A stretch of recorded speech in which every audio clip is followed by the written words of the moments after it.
Well, good morning, Unity of Music City. How's everybody this morning? Happy summer.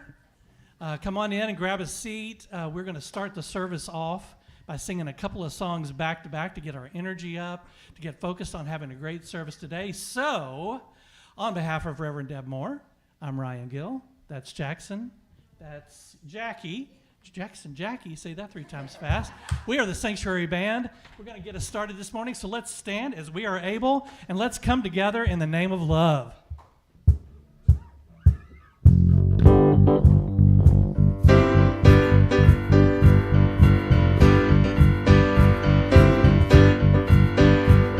Take a look at the person next to you.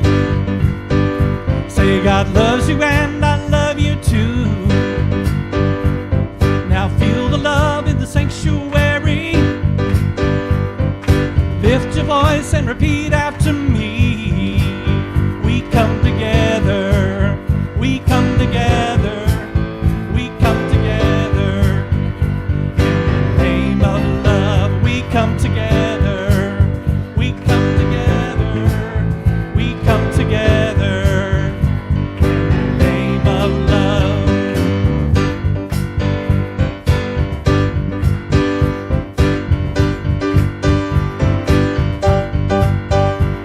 Now look at the person next to you.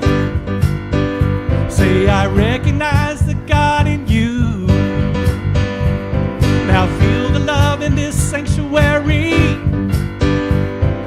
Lift your voice and repeat after me. We come together. We come together. We come together. In the name of love, we come together. We come together in the name of love. From every walk of life, every creed and color, in kinship we unite.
libraries. All right, thank you so much. Please be seated. All right, I want to give everybody a huge, big, monstrous welcome.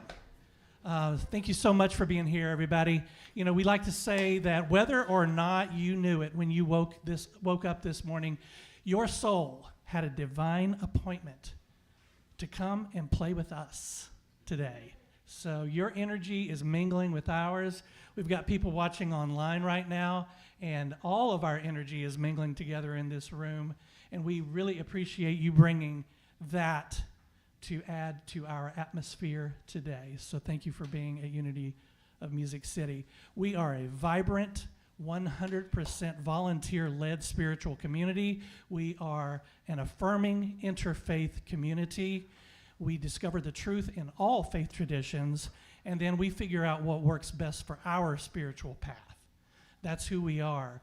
Nobody here is going to tell you how to construct your spiritual life. Your spiritual life is yours, and we support that, and we love you because of that. So if you want to support our spiritual community, you can do so by giving your donations in the blue vase there in the back. There's a QR code for the PayPal. We appreciate that in advance. And as I said, we are a vibrant spiritual community. We've got a lot of stuff going on, so let's have some announcements.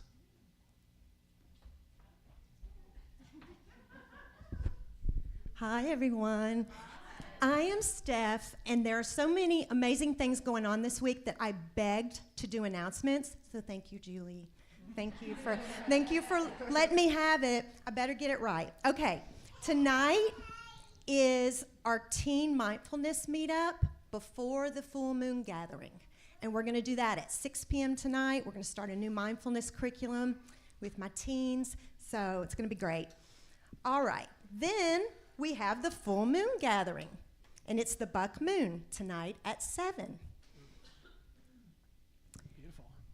On Wednesday. We might even see some bucks too, right? I know. On Wednesday, we've got the Spiritual Summer Series. It's this Wednesday, July 24th at 6 p.m. via Zoom. Join us as we continue our travels through the world's religions into Christianity with Scott Owens. Scott is a contemplative Episcopalian priest at St. Augustine's Chapel. He has held positions as grief counselor, hospice chaplain, meditation leader, dream interpreter, and recently founded 12 Moons, a safe sound healing community.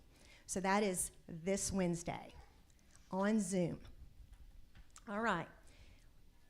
This Thursday, I get to do a move and groove, which y'all know is my favorite thing, other than working with the teens and the kids and the babies. So this Thursday, 6:30 to 7:30, is Move, Groove, and Meditate. It's our community move and groove. It is movement and mindfulness for every single body, mind, and spirit. We are doing a beach theme, pop playlist with a little dance fitness and some very, very gentle yoga. Then Frank will be doing a group meditation, and then we're going to relax to ocean waves and aromatherapy. Please come. It is fabulous. All right. And that is $20, but there is always a pay what you can option. Absolutely. We want everybody moving and grooving. All right. Next, we have the energetic healing gathering. Sunday, July 28th. So this next Sunday from 10:15 to 10:45. Join us in this visualization technique. Lots of big words today, y'all. Lots of big words. For energy healing and chakra clearing. Seating is limited. Please contact Frank for more details, and it's going to be in the classroom before the service. All right. After that, next Sunday, we're going to do a Youth Summer Sunday Fun Day. And this is going to be from 12:30 to 4 for all the youth. We're going to do a pizza party, art, games, water fun for the kids, so you probably want to bring a swimsuit. This is all ages. What I'm hoping for this is that everyone will donate $10 if you can and stay for our pizza party. everyone, and enjoy that with the youth. Crystal and I were talking earlier. If everyone wants to hang out with us, chat, talk, do activities, that's fine.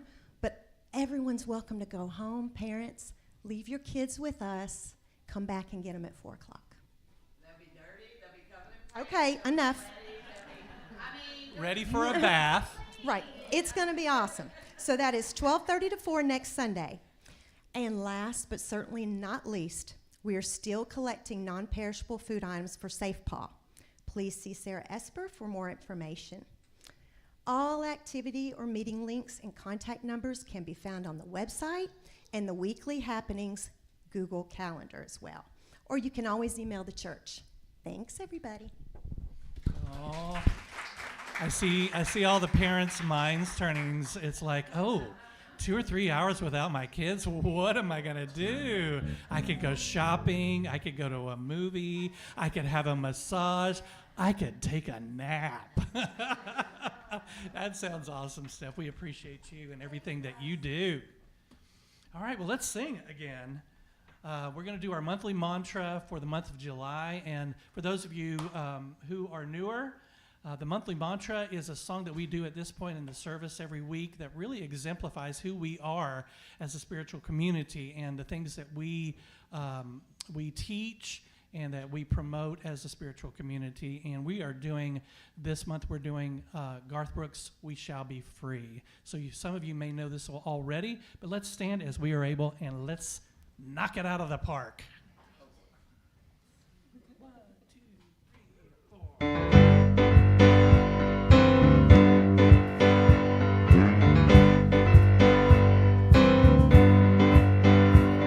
When the last child cries for a crust of bread, when the last man dies for just words that he said, when there's shelter over the poorest head, we shall be free. When the last thing we notice is the color of skin, and the first thing we look for is the beauty within. When the skies and the oceans are clean again, we shall be free. We shall be free. We shall be free. Have a little faith, walk proud, 'cause we shall be free.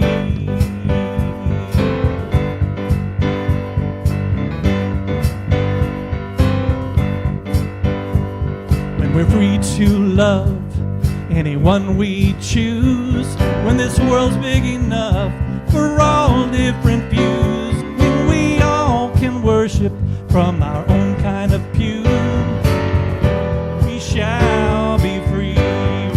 Oh, we shall be free. We shall be free. Have a little faith, walk proud, 'cause we shall be free. And when money talks for the very last time, and nobody walks a step behind, when there's only one race, and that's mankind, we shall be free. Oh, oh, oh, we shall be free. We shall be free. Have a little faith, walk proud, 'cause we shall be free. Oh, oh, oh, we shall be free. We shall be free. Have a little faith, walk proud, 'cause we shall be free. Have a little faith. Have a little faith, walk proud, 'cause we shall be free.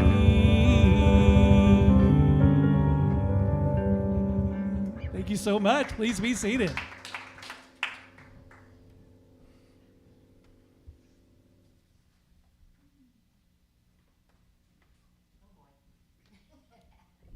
I didn't know announcements were changed. I have 30 seconds I was given, so it's Leo season. Oh, it is Leo.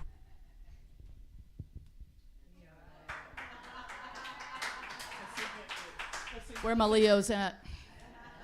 That's right. So it's time. This is our time. And it's everyone's time. So recharging, think of the things you enjoy, go for it, and this is the season to do it in, right? Let's do it. Leos, you know what I'm talking about. We can't be contained, right? But we have to get centered first. So let's all do that, and let's take a deep centering breath.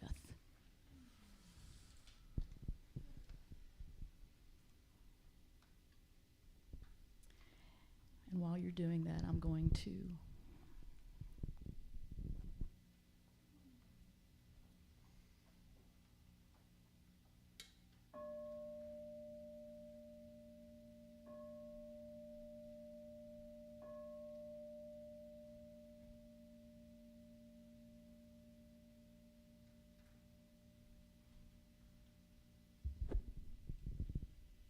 today's centering thought is a good one.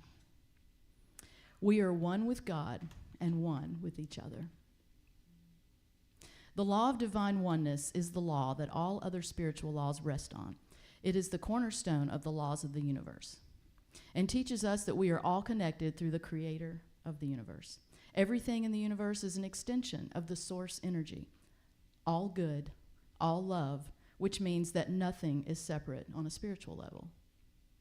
It is through the spiritual law that we know that beyond our senses, every thought, action, and event is in some way connected to anything and everything else.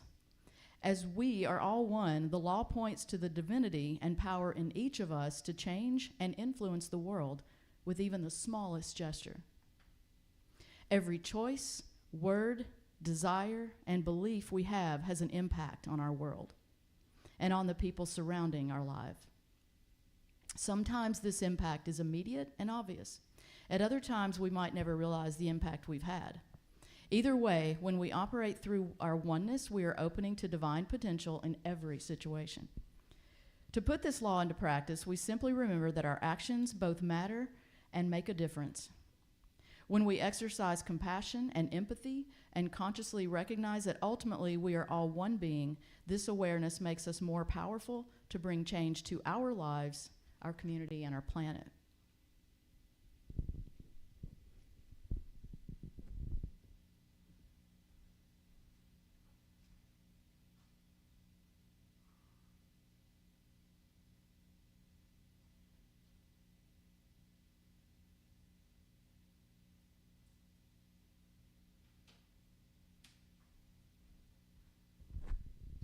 And if you will, please repeat these affirming statements after me. I am one with the Creator and every being on the planet. I am one with every Creator and every being on the planet. My actions matter and make a difference, and I use them for good. My actions matter and make a difference, and I use them for good. When I operate in oneness, I unleash the divine potential in every situation.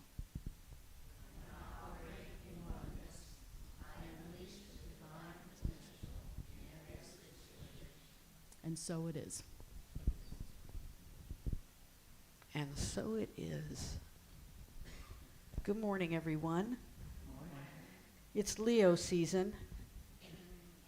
And that frightens me just a little bit, Julie. No, I'm kidding. My father was a Leo, so I always think of him during this time. Good morning. Good morning. It's summertime, which means we got a few folks out and about doing some vacationing, doing some gardening, staying at home, but the important people are here. The people that have that divine appointment. Exactly, exactly. Actually, if they're watching me online, I do not mean that at all, of course. Everyone is exactly where they need to be this morning. So I want to invite you during this meditative portion of our service to get comfortable in your chair and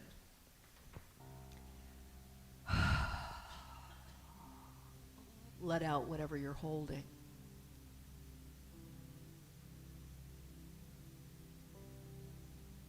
See if you can become just 5% more relaxed.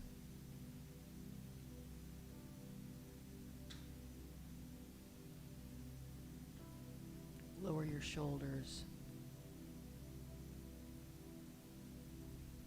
Let your tongue fall away from the roof of your mouth.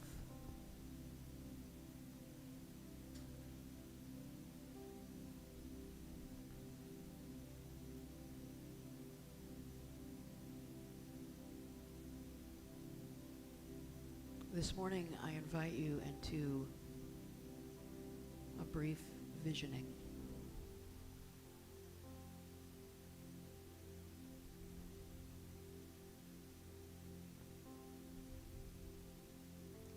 I invite you to think of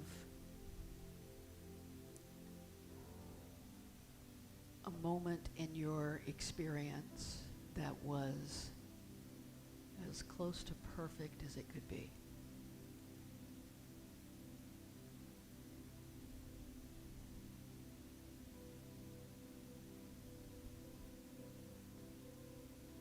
Maybe it was a sunset in the Caribbean after a perfect day of vacation.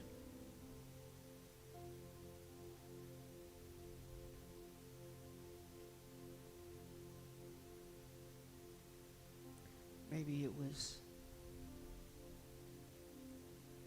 a personal accomplishment or achievement. Maybe you won a trophy.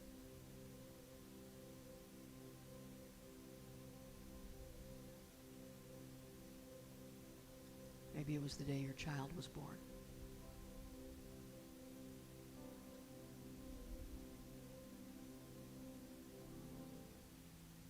Maybe it was any day except the day your child was born.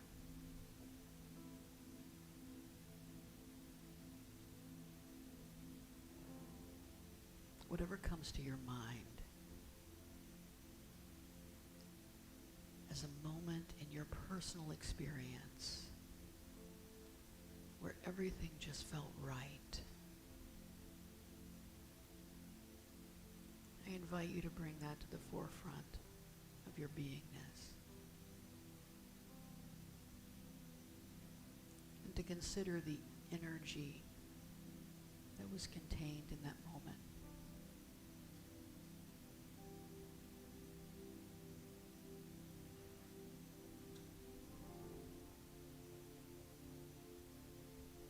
Undoubtedly, that moment either contained the energy of peace or of joy or of love, and possibly all three.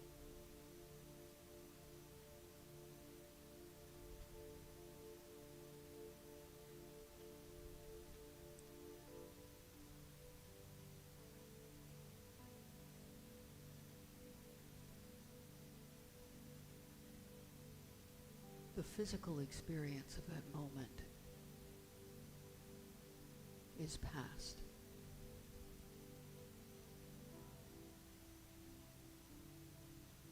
But the energetic experience of that moment is a part of who you are.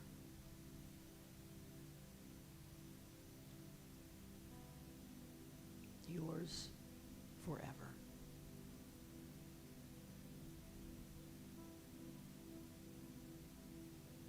For a moment in the silence, I invite you to just bask in that energy.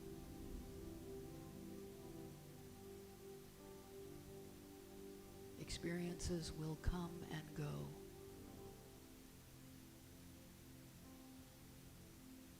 But the love, joy, and peace that you are,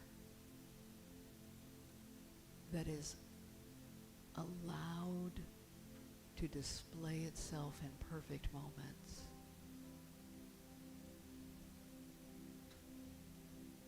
is your infinite birthright.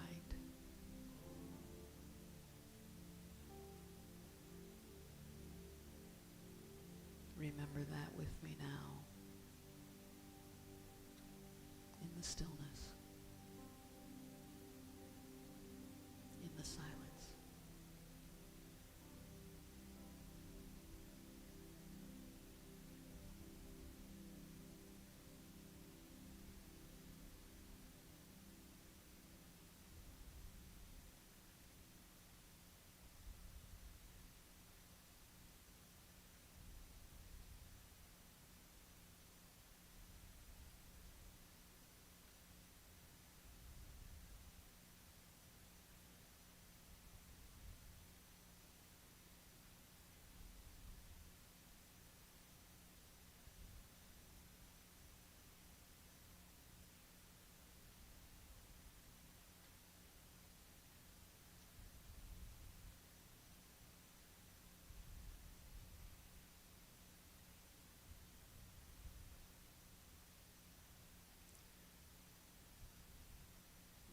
These are a gift from the divine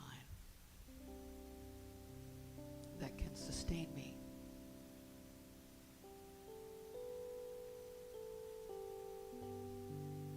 My past experiences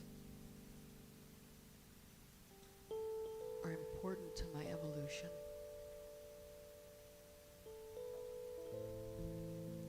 I am a spiritual being having a human experience. But I am having this human experience. And I am learning and I'm growing. I'm experiencing love manifested. Experiencing joy manifested. Experiencing peace manifested.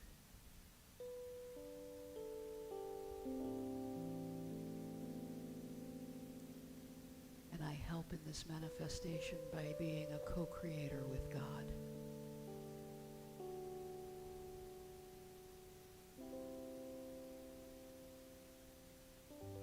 And I make the commitment to nurture more experiences of love, joy, and peace by showing up as love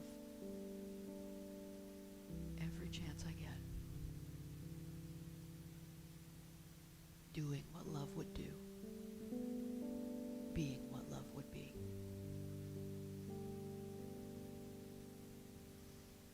And so it is.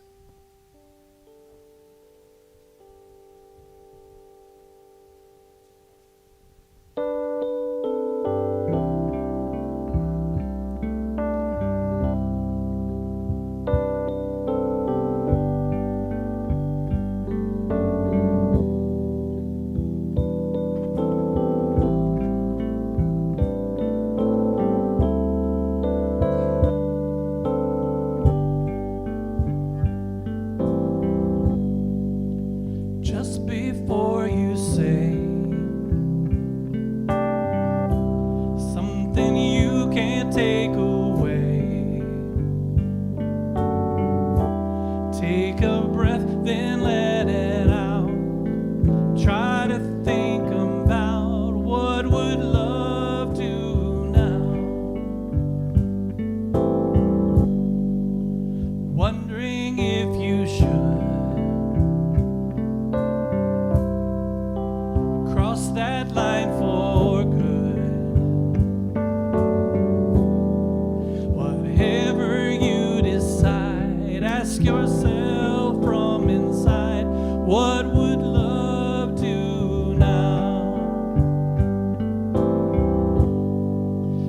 Everything is either an act of love or a cry for love. That's why for love we try for love.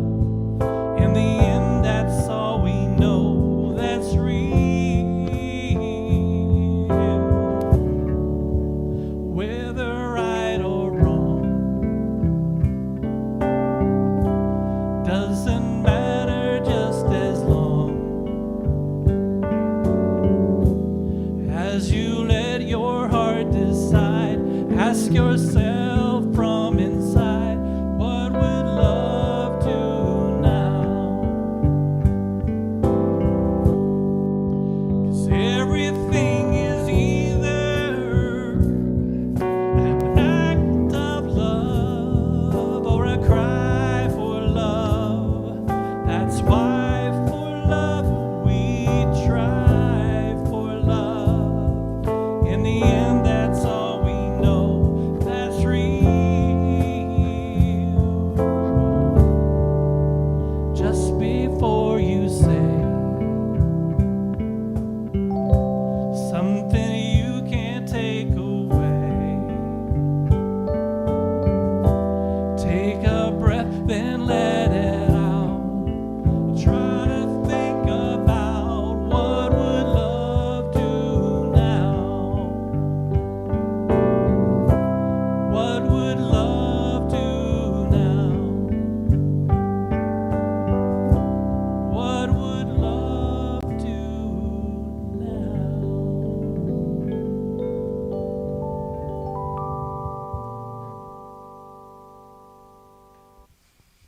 Good morning again. How is everyone? Let me ask you something. Are you loving this weather? Oh my gosh. Let me tell you what. This is Deb weather. To be at, summer's my least favorite season. I have learned, however, to say it is not, I don't dislike summer. I love summer. I do.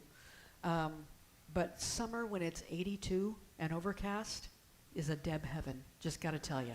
It's a Deb heaven. So we're doing our Spiritual Essentials series. We talked about Jesus. We talked about prayer. And then I knew that everybody would be thinking, well, this week we have to talk about meditation, but we're not. We're talking about knowledge, wisdom, and understanding. So we know there's a difference between these words, right? Knowledge, wisdom, and understanding. For me, knowledge is like book learning. I went and I got a degree in something. Right? I know something. I took a class. I read a book. I have some knowledge. And then wisdom, of course, wisdom energetically is seated right here, right? And so wisdom is kind of this gut feeling. It's more almost physical. Almost physical. It's where knowledge, it's where knowingness meets the physical experience. I walk into a room and something just doesn't feel right. That's some wisdom saying, keep your eyes open or leave, one or the other, right? And then understanding is truly, to me, a spiritual gift. It's just part of my spiritual energetic DNA. I just have a deep understanding. I know that I know that I know. And historically, especially in Unity and in New Thought churches, we've had a tendency to a certain degree, poo-poo the former and lean into the latter. To such a degree that when I began my spiritual journey, and in the early years of my spiritual journey, I had a real kind of wrestling with myself I had to do. I was an academician, right? I teach college English. That's what I do. Is all of that pointless? Is what I'm doing really pointless? There's a level at which in spiritual understanding, I could say, yeah, it really is. It's pointless. The things we engage in, kind of pointless. But that wasn't really good, and I couldn't continue in my career with that integrated into me. I had to figure out how to value, how to hold in esteem all of the knowledge we can acquire. The more educated you become, a couple things. First off, the more you know you don't know. Right? And how you will never know. The more you lean into I don't know. And the second thing is the more you begin to see the interconnectedness of all understanding and all knowledge. I understood how at a certain point, I think it was my junior year of college, when I started to see how my public speaking class helped out my English class, which helped out my psychology class, all of which was understood by my biology class, which needed my math class in order to function. Right? It's all kind of integrated knowledge. And we've tended to take, okay, well, all that can be hooked together, but then let's put spiritual understanding over here. Let's put them back together today. Today, we're going to talk about putting them back together. I want to lean a little bit the other direction towards knowledge and experience and understand how it helps lead to the wisdom and the understanding we crave. It's one thing to have a spiritual experience and go sit on a hill and ohm your way through the rest of your life, and that's fine. Nothing wrong with that. That in and of itself is an experience, right? But oh my gosh, the richness of having a diversity of experience and learning and understanding that all begins to add to your ability to process and analyze. When I was auditioning for this job, which is kind of what it felt like back then. It was like, let me do to be or not to be. That is the question. When I was auditioning for this job, I mentioned both to the executive council at the time and to the congregation in a talk that I gave a couple years ago. about some of the highlighting some of the points of my already existing resume, my already existing CV that I thought helped in my ability to be a spiritual teacher. And one of the things that I emphasized was 25 plus years of teaching poetry. And I'm thinking, I don't know, I'm making an assumption here. You know how dangerous that is. My assumption is that a lot of people heard that and said, well, yeah, of course, 25 plus years of teaching, of standing in front of a classroom, of presenting material, of that's the value of that experience. And there is some value in that experience. But for me, the true value was the poetry part. Because if you learn how to read poetry, you learn how to read deeply. You learn how to unfold meaning in layers, right? And that's exactly what we do on our spiritual journey. The spiritual journey is a poetic journey to a great extent. Another aspect of my development that was helpful was spending the first 14 years of my life watching my father preach every Sunday morning, every Sunday night, every Wednesday night. Right? It was just kind of how many people grow up to do kind of what your father did or what your parents did, what you saw them doing. If they read for pleasure, you probably read for pleasure, right? And so they model this life for you. And my father would stand up every Sunday morning and he would always begin with a Bible verse. And he would say, our text today is, right? Is that true? Our text for the day is. So I'm going to blend both of those a little bit today. We're going to lead into the academic background and my spiritual background. And our text for today is Genesis 2:18 through 20, out of the Judeo-Christian Bible, the Jewish Torah, the first 5 books of the Bible, right? The Pentateuch. And so we're going to go with that. We could just as easily, as you know, have a verse from the Bhagavad Gita or from any other spiritual, but today we're going to go with the Bible. We're going traditional. Genesis 2:18 through 20. Now this is part of the creation story, right? Every culture that has ever existed has a creation myth. They have a mythology of creation. Doesn't matter whether you're talking about the Maori in New Zealand or the Cherokee of North America or the Ashanti people in Africa or wherever. Everyone has a creation story. And this is the Hebrew people's creation story. And we're at the part, right? This is, by the way, I'm reading this from the Message. This is these verses aren't very different from the King James Version, the NIV, or the Message. So here's what this one says. God said, God has already made the earth and the sky and the waters, and he makes man. God said, it's not good for the man to be alone. I'll make him a helper, a companion. What do you think comes next? Huh?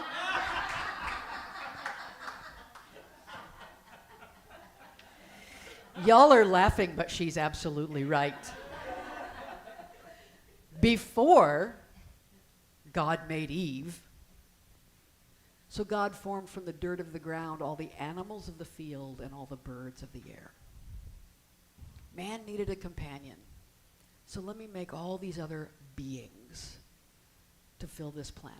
Now, eventually, it's said in the creation myth, it's said that, those companions weren't considered good enough for man. I wonder why. The sheep looked pretty good, but we're not sure about that.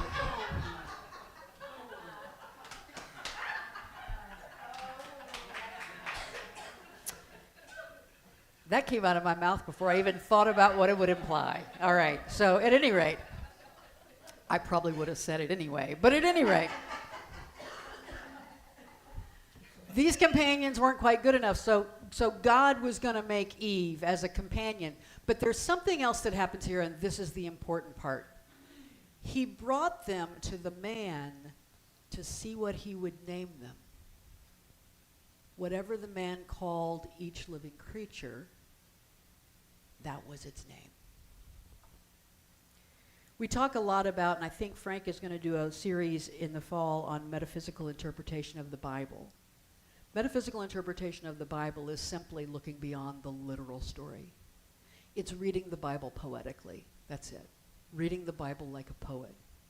The metaphysical interpretation of this would be, from the jump, God said, you're going to be a co-creator with me. Here's my creation. You name it. You interpret it. You make it what it is. I'm reading a book right now called Charles Taylor. That's who it's by. You can always tell when someone's important. Their name is the biggest name on the book. Charles Taylor. Called Cosmic Connections, Poetry in the Age of Disenchantment. Sometimes people will pull out a phone. If Carolyn was here, Carolyn would be having her phone out. Take a picture of this. Do not take a picture of this. You don't want to read it. All right?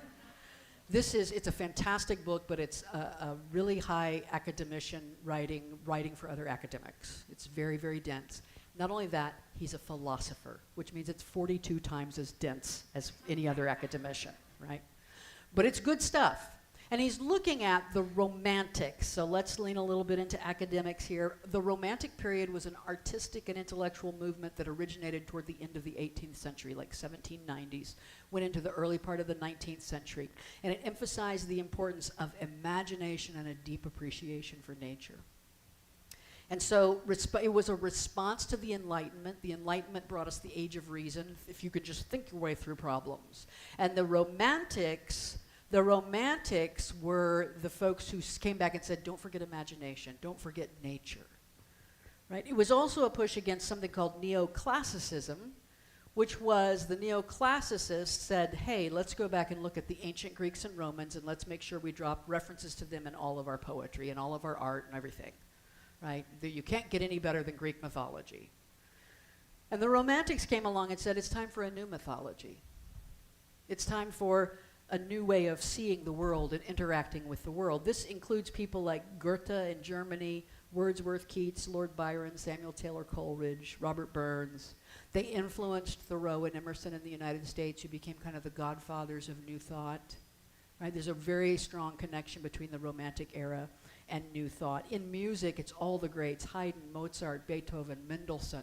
They're all Romantic period writers. And in German Romanticism, there's a concept called Exzentrischbahn, or spiral path.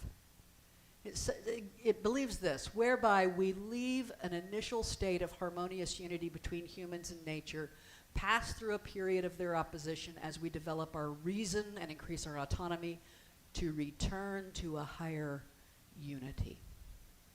Sounds like spiral dynamics, doesn't it? This idea that we were in a kind of connection and that we are evolving together, humanity and nature, which, by the way, are not two different things.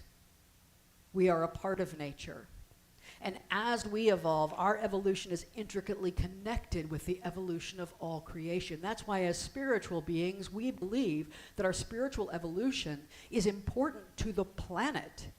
If there's oneness, and we believe in oneness, then how we evolve is important to everything around us. The Romantics were incredibly interested in symbolism. Symbolism in poetry, where something stands for something else, right? And so where the neoclassicists looked at the ancient Greeks and Romans, the Romantics came along and said, let's read this poem. What springs up for you? It allowed, in a way, for people to come back and be co-creators of the literature, right? What kind of symbolism do I see in this? And so nature is God speaking to us, the signs and symbols of God. How do we respond? How do we name the animals that show up in our lives? Charles Taylor goes on to say, our response to God's signs in the world is to translate them into our own. And this indeed is how human language originates. One of the things that any linguist will point out to you is that the creation story in Genesis does not involve the creation of language. Right? Language, of course, have developed over millions of years, thousands and millions and bajillions of years, right? But our human language originated as a response to God's creation. Whatever man called each living creature, that was its name. Our response to the world, our interaction with the creation all around us is the original seed of our communion with God. And even more than that, it's how we become co-creators with God. How do we read our experience? He goes on to say, our translation is not just an imperfect approximation to the meaning. It is also our contribution to the collaborative work of reestablishing contact, communion between ourselves and the world. This is a pure academic, right? And one of the, I think, things that we've done to our detriment is to separate out the spiritual and the academic. Because let me tell you something, folks. The Romantic poets were talking spiritual language. And their symbolism was spiritual symbolism. This communion between ourselves and the world is communion between ourselves and the world's creator. Communion between ourselves and the very energetic essence of life, between ourselves and all that is sacred. To step in and be a co-collaborator, not a passive, well, I'm on a spiritual path, let's see where it takes me. I'm on a spiritual path, and I'm co-creating it. I am a part of what it's going to become. We can't move through life unconsciously and expect the world to change. How many of us here right now would like something in the world to change? Yeah, right? Well, then let's start changing. Let's start evolving, because we are a part of the world. In other words, if you want to be somebody, if you want to go somewhere, you better wake up and pay attention. Or I might say, if you want to become an evolutionary agent of the world's collective consciousness, you better wake up and pay attention. What do I pay attention to? Everything. Everything. Because it's all spiritual. There's a Jungian psychoanalyst who practices out of Winston-Salem, North Carolina, and he's written a few books. His name's Bud Harris, and this is what he says. The true mystical path calls us to transform through self-knowledge, to follow the path of self-knowledge until it leads to the divine, or in psychological terms, the self. The true mystical path leads us to become twice born, to know that the divine's path of creation is transformational, and to then become a co-creator of the world with the divine. So what I'm talking about is stepping out of just, I'm on this path, stepping into, I am co-creating this path, and I want as many tools in my toolbox as necessary. So the Romantic poets tell us this, the Jungian analysts tell us this, the philosophers tell us this, the musicians tell us this. It's time to wake up and pay attention. We're here to transform ourselves and in turn transform the world. How do we begin? Well, I have a 3-point curriculum for you today to get you started on that path. The 3 things I believe are absolutely vital to being co-creators. I wanted them so desperately to be A, B, and C, so I could have the ABCs, but it's not that way. It's CDD. Get ready. Are you ready? The first one is this: curiosity. Cultivate curiosity. Could I pick any other picture than that? There's a very, of course, as we all know, negative comment about cats and curiosity, right? Curiosity killed the cat. But what the turnaround on that is, the cat comes back and says, who cares, I have 8 more lives, right? Who cares? I still got to see what I wanted to see. Cultivate curiosity. See how God spoke in a symbol? By the way, how many of you have cats? Everybody have cats? Okay. Have you ever seen your cat at a window and there's like a bird out there, and what does the cat do? Have you know, is that where the name came from? I'm thinking that's where the name came from. I don't know. I haven't read the history on that. I think it's a cat because it makes that sound. I don't know. But it is what it is. If there's one thing we know about curiosity, is that it opens the world to us. One of the ways to lean into curiosity, you might say, well, I'm just not a naturally curious person. You can nurture this in yourself. Most people here are naturally curious people. If you are on any kind of alternative spiritual path that is not mainstream, you're kind of curious, right? You've gone into some curiosity. But one of the best ways to lean into it and to continue to nurture it is to recognize whenever its opposite shows up, or whenever what it might even be its near enemy, and that's judgment. I put this at the top of my syllabi for all of my freshmen coming in. Curiosity is greater than, for those of you who haven't been in college algebra in 42 years, that's a greater than symbol. Curiosity is greater than judgment. Always, always, always.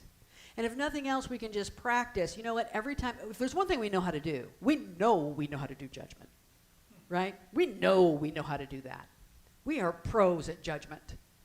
And every time we begin to recognize that in ourselves and we see it, if we can just stop and go, whoop, I recognize judgment.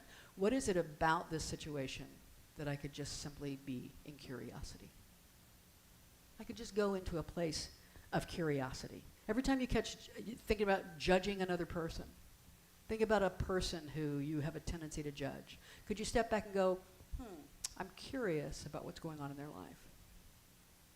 I'm curious about what's motivating them in that moment. I don't have any answers. I don't have the answers for their life, but I'm curious about it. There are so many quotes about curiosity that I cannot share them all, but you know, Albert Einstein said, I have no special talent, I'm only passionately curious. The writer Anatole France said, the greatest virtue of man is perhaps curiosity. Eleanor Roosevelt said, I think at a child's birth, if a mother could ask a fairy godmother to endow it with the most useful gift, that gift would be curiosity. And Bernard Baruch said, millions saw the apple fall, but Newton asked why. Right? How many times have you ever driven by a billboard and got a spiritual message? Is it just me? Okay, it's you. Okay, I'm not the only one. All right, good. But I often think sometimes, you know, how many millions of people going up and down I-65 see that same billboard? Maybe it means nothing to them. But curiosity is the moment that makes you go, that's intriguing. Ooh, that makes me think of, right? Seeing deeper into things. This is the one, however, the one quote I most wanted to share with you. It's from Leo Burnett. Curiosity about life in all of its aspects is the secret of great creative people. If you are a co-creator with God, you need to be a great creative person. That doesn't mean that you're good at painting necessarily. You could be. But you create new opportunities in your life. You create peace. You create joy. Everything we do is a creative experience. And so curiosity about life is the way that we nurture this. Who is Leo Burnett, you might ask? I'm glad you did. He was an advertising executive. Time magazine called him one of the 100 most influential people of the 20th century.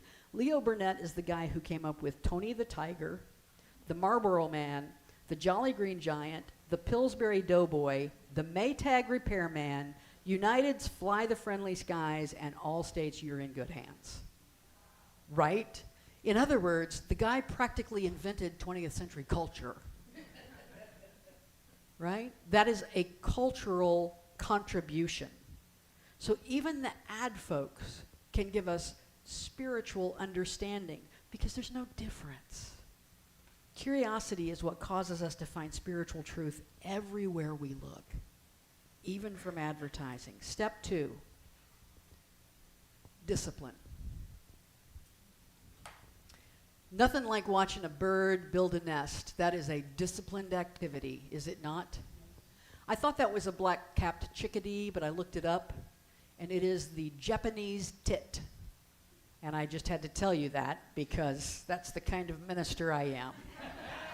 You're curious. I'm curious. I wanted to know. They're building this nest, doing what needs to be done. Discipline comes from the Latin meaning to teach. I think about that every time someone says, oh, they need to discipline that child. And most of the time we mean something else. We mean punish.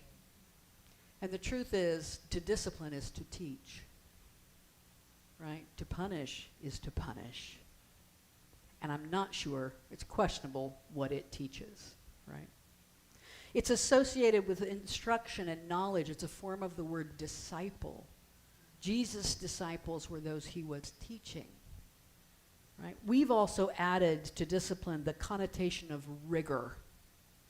That it's not just learning and teaching, it's a disciplined practice, right? One that adheres to consistency and a level of commitment that goes beyond just randomly thinking about it as it comes up. I go through periods of time, don't know about you, where my spiritual journey is on hiatus. It is. It's just taking a little pause. I need to take a little break from it. I need it to not be so serious for a while.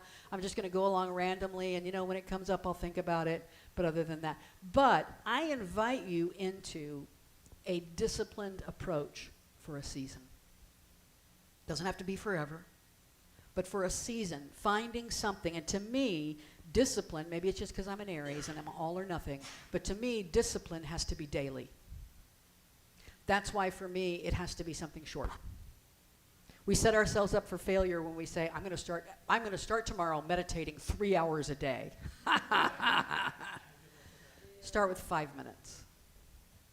But do it no matter what. Y'all know that every night, after I put the dogs to bed, boom, come in, do my 10 minutes of asana yoga postures and sit down and meditate for 6 minutes. Every single night, that's what I do. Last night, I don't know what happened. You know how when something happens in it happens differently?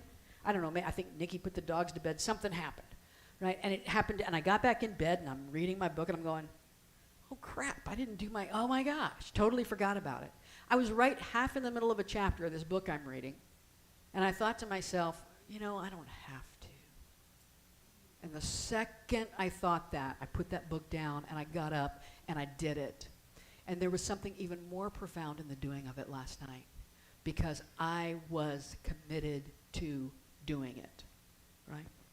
To become a disciple of your own path is to engage in some kind of structured study, right? Ben asked me one time, how do you meditate for only 6 minutes? How do you get there so quickly? It takes me he said, it takes me like an hour to get my mind to settle down. Yeah, I know those days. I had a practice years ago where I'd come home every Sunday afternoon and I would be in meditation for about 2 to 3 hours, right? I had a little practice that I went through and all this kind of stuff. And it was challenging. And it took me, I remember those days when finally 45 minutes in, I'm like, oh, there it is. Gone. The second I thought that, right? But it took me a while to get rid of everything.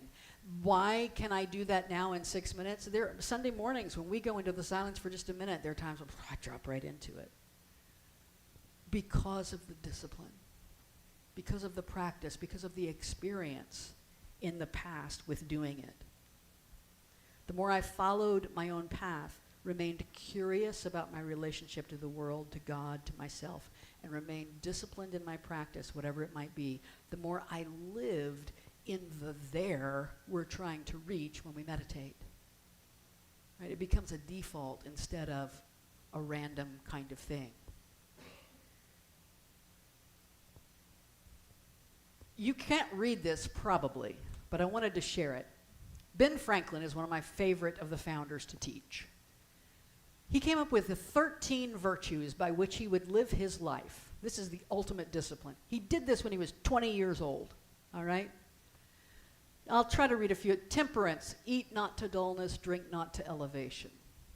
Silence, speak not but what may benefit you, others or yourself, avoid trifling conversation. Order, let all your things have their place, let each part of your business have its time. Resolution, resolve to perform what you ought, perform without fail what you resolve. Frugality, make no expense but to do good to others or yourself, waste nothing. Industry, lose no time, be always employed in something useful, cut off all unnecessary actions. Sincerity, use no hurtful deceit, think innocently and justly, and if you speak, speak accordingly. Justice, wrong none by doing injuries or omitting the benefits that are your duty. Moderation, avoid extremes, forbear resenting injuries to as much as you think they deserve.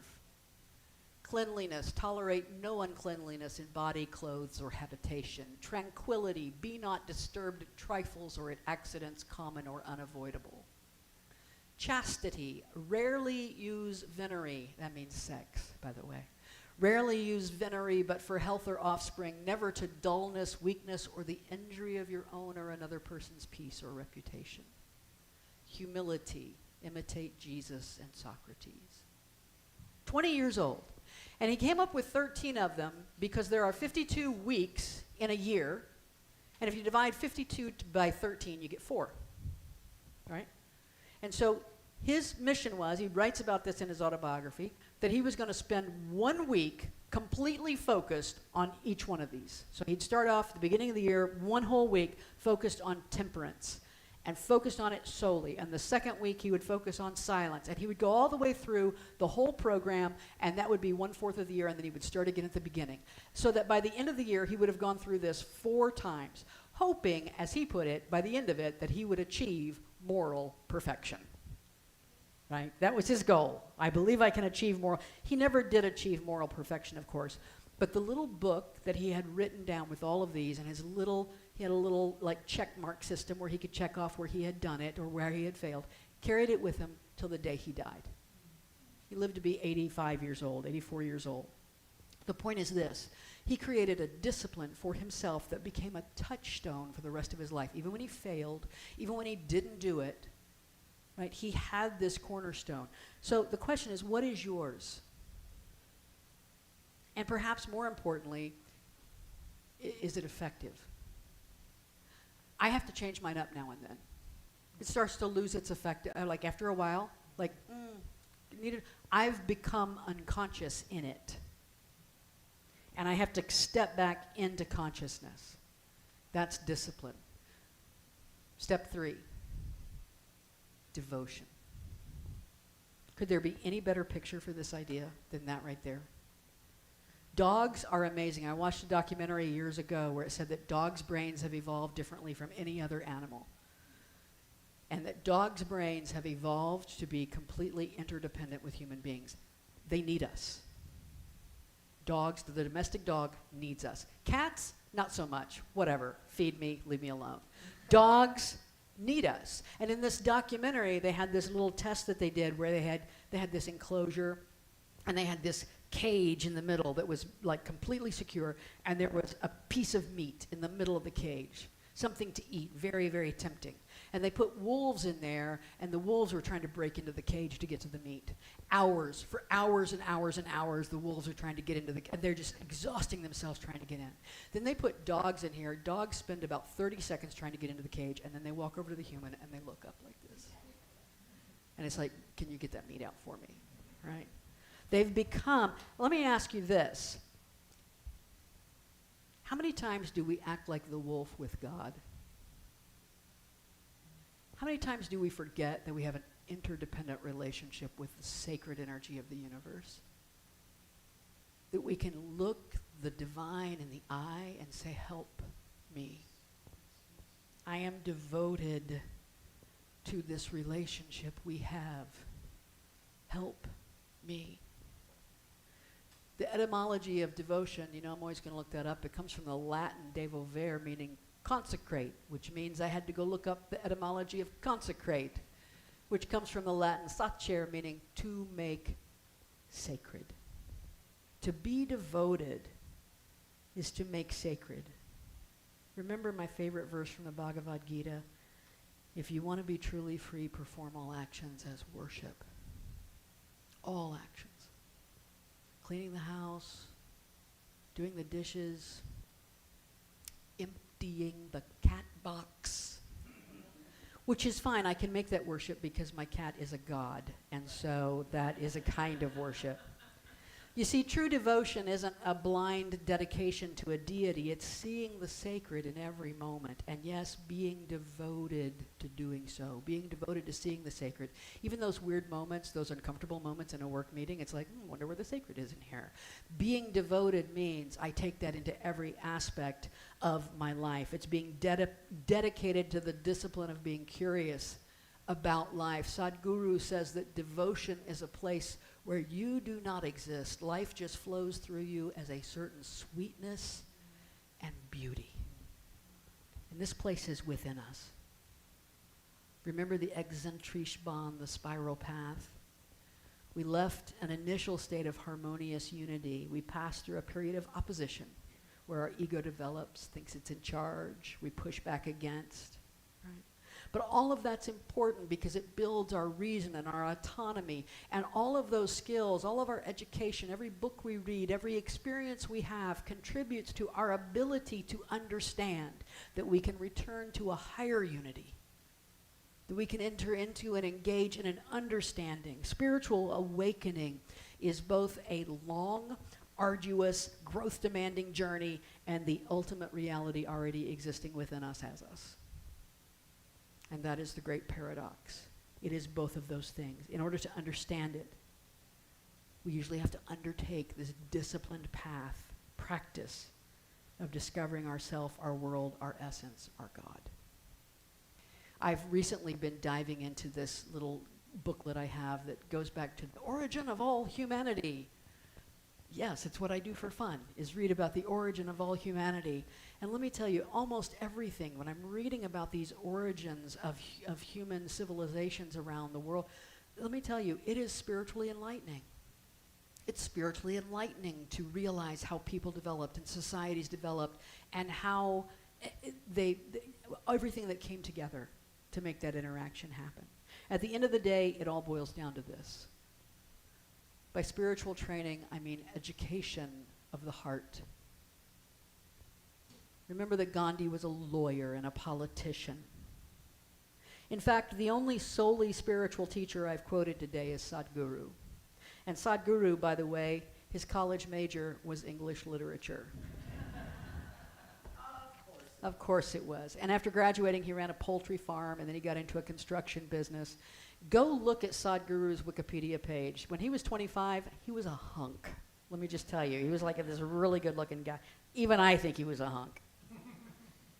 You see, we all have our spiritual side and our non-spiritual side, and one of the keys to awakening is to realize that they're the same. And everything we learn is a part of our spiritual evolution.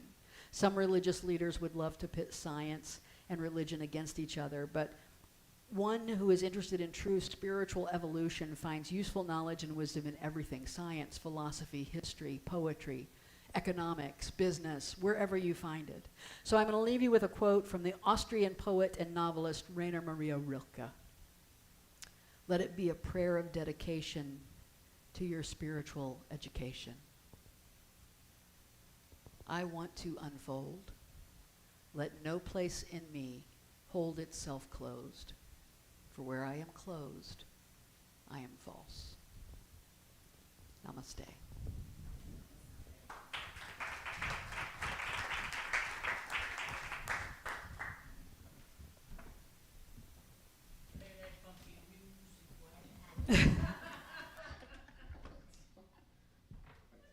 Really? It's been that kind of service. Come on. We did begin the service in celebration. Hopefully we've moved into inspiration, and then we end in gratitude. And I'm so grateful to be a part of a community that teaches these things. And you know, we haven't done this in a while. I'm going to read as my gratitude statement our We Believe statements. These are the principles that we came together and agreed as a community that this is how we want our spiritual community to be, and what we want to teach, and what we want to live our lives by. And I am grateful for these statements. At Unity of Music City, we believe a direct relationship with universal presence, known by many names, is available to everyone. Love, peace, and joy are our highest spiritual principles. Inclusion is our expression of spiritual welcome. Intuition is a guide to our spiritual understanding. Thoughts and emotions are forms of our creative spiritual power. Care for the earth and all creation is a natural act of our spiritual stewardship. And service to others is a manifestation of our love and our pathway to peace. I am grateful for these statements. This is who we are. And what a great place to be. If that's who we are, this is where I want to be, right?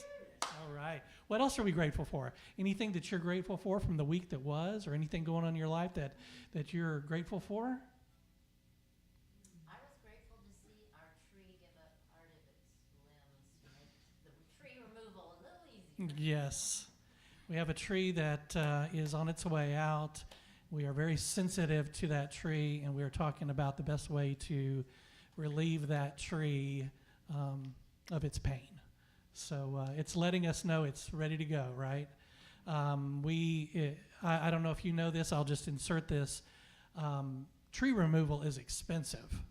I'm just stating a fact that we know. And so we are trying to gather some money together to help that tree along its path. A euthanasia for trees. So if you would like to make a donation, put some money into that pot, please see me or Charlotte there. We'll be happy to help with that. What else are we grateful for today? Julie. Say it again. Leo season. Julie's grateful for Leo season. I think we no apologies necessary. What else?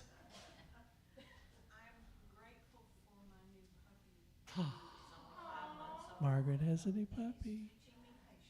Uh-huh. Easy, nothing yet. Once you get into teething. What is the puppy's name? Sophie. Sophie. Margaret's new puppy is Sophie. Crystal? I am grateful for all the love that went out to Mama this week when she lost her kitty cat.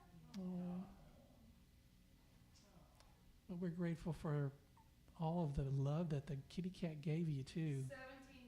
17 years of love. Wow. Wow, that's a good long life. Anybody else? Thank you. I'm grateful for my mother joining me today. I'm a mother myself, but she has taught me that you never stop being a mother, and you're always looking out for your children. So I appreciate that. Grateful for moms. Yes, grateful for my mom too. Anybody? Val? Val's grateful for her new kitchen floor. I get it. 15 years I've been hearing about that. Yeah. Yes. Ken? Grateful for silence. Susan? Ice cream. Today is National Ice Cream Day. We are grateful for ice cream. We'll take it. Take it. I am grateful for the volunteers that we have that are going to meet this week and build a new stage. We're going to have a permanent new stage in here. I guess we'll introduce it sometime over the next week or so. That's getting done, and all of that is volunteer donations too. So we are grateful for all of you for contributing in such big ways, whether it's through your time in volunteering and showing up to services, to classes, to events, your talents, all of the great talents that you share with us. Building a stage is a talent that I don't have, but I'm certainly willing to help and learn. And then through your financial donations too, my goodness, you guys are incredible. For such a small group of people, we love and appreciate every single one here. So let's sing about our gratitude, shall we?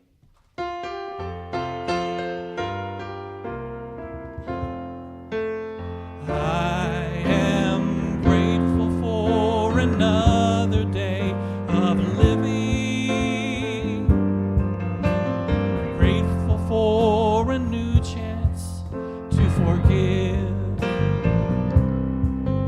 I'm grateful to receive life's many blessings, and I'm grateful for the love I have to give. I am grateful for another day of living. I am grateful for a new chance to forgive. I'm grateful to receive life's many blessings, and I'm grateful for the love I have to give. I am grateful for the love I have to give.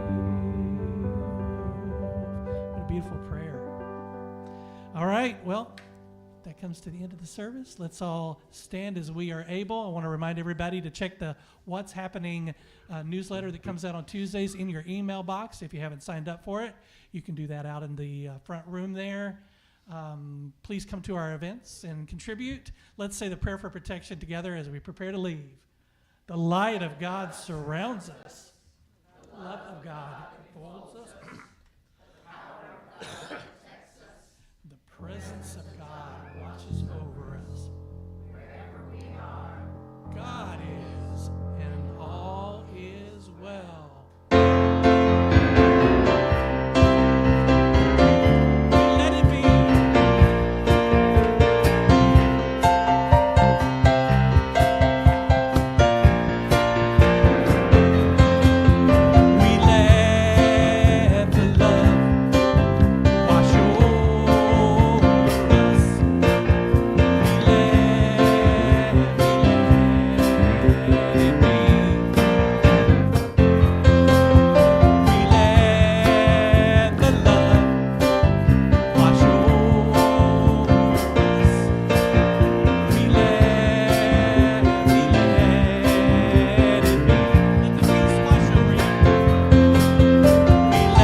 we let it be.